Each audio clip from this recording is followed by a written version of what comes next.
મોરબીના બિલ્ડર પુત્ર પર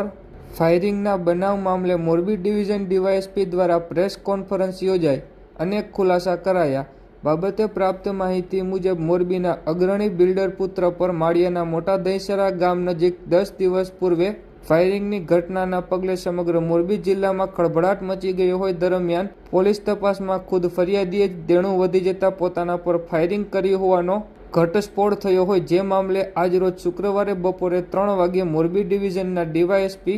વિરલ દલવાડી દ્વારા પ્રેસ કોન્ફરન્સ યોજી આ બનાવ મામલે અનેક ઘટસ્ફોટ સાથે ખુલાસા કરવામાં આવ્યા છે. 20/5/2025 રાત્રિના 9:30 વાગે દહીસરાથી નવલખી રોડ પર પોતાની કારમાં મોરબીના તરુણભાઈ ઉર્ફે ગોપાલભાઈ હંસરાજભાઈ ગામી એ પોતે ત્યાં હતા ત્યારે એક અજાણ્યો ઈસમ 30 વર્ષની ઉંમરનો એ ત્યાં આવીને એમની ગાડીનો કાચ ખોલાવીને ગાળાગાળી કરવા લાગે, જેમાં ગાળો બોલવાની ના પાડતા એ ઈસમે ઉશ્કેરાઈ જઈને તેમના પર ફાયરિંગ કરેલું હતું તેવો એક બનાવ માળિયા મિયાણા પોલીસ સ્ટેશન ખાતે જાહેર થયો હતો. આ બનાવનું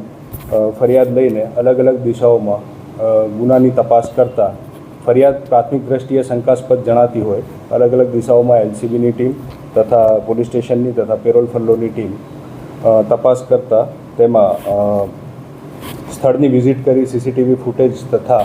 તેના મોબાઈલનો ડેટા સીડીઆર મંગાવી તેનું ટેકનિકલ તથા હ્યુમન એનાલિસિસથી 2 ઈસમો શકમંદ ઈસમોના નામ એલસીબી ટીમને મળેલ હતા, જેમાં એક પરેશભાઈ ગોપાલભાઈ ઉદરેજા જે તેઓના મિત્ર તરુણભાઈના મિત્ર જ હોવાનું ખુલ્યું હતું તથા બીજા એક આરોપી તરીકે મકસૂદભાઈ મોહમ્મદભાઈ નકુમ સંધિ એ ત્યાં તે બંનેના નામ ખુલતા હકીકત તેવી બહાર આવી કે જે આ ફરિયાદી છે તરુણભાઈ ઉર્ફે ગોપાલભાઈ તેઓના માથે દેવું ખૂબ વધી જતા એ દેવાના રૂપિયા પરત આપવા ન પડે તે હેતુથી તેઓએ તેમના મિત્ર પરેશભાઈ તથા આ મકસૂદ મોહમ્મદ હુસેનભાઈ એમની સાથે મળીને એક આ કાવતરું રચ્યું કે જેની અંદરથી તેઓની પાસે જે હથિયાર હતું જે તેઓએ પહેલાં મંગાવી રાખેલ હતું તરુણભાઈએ એ હથિયાર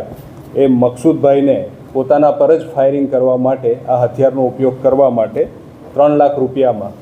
આ એક પ્રકારનો કોન્ટ્રાક્ટ જેવું એક નક્કી કરેલ હતું, જેની અંદર આ જે 3 રાઉન્ડ ફાયરિંગ છે તે મકસૂદભાઈ હુસેનભાઈએ કરેલ હતું તેવું જાણવા મળેલ છે. આની પાછળનો મુખ્ય હેતુ તો જે દેવામાં ડૂબેલ જે તરુણભાઈ જે છે તેમના માથે ખૂબ દેવું થઈ ગયેલું હોવાથી એ પૈસા તેઓને પાછા ન આપવા પડે એ હેતુથી જ તેઓએ પોતાના પર જ ફાયરિંગ કરાવેલ હતું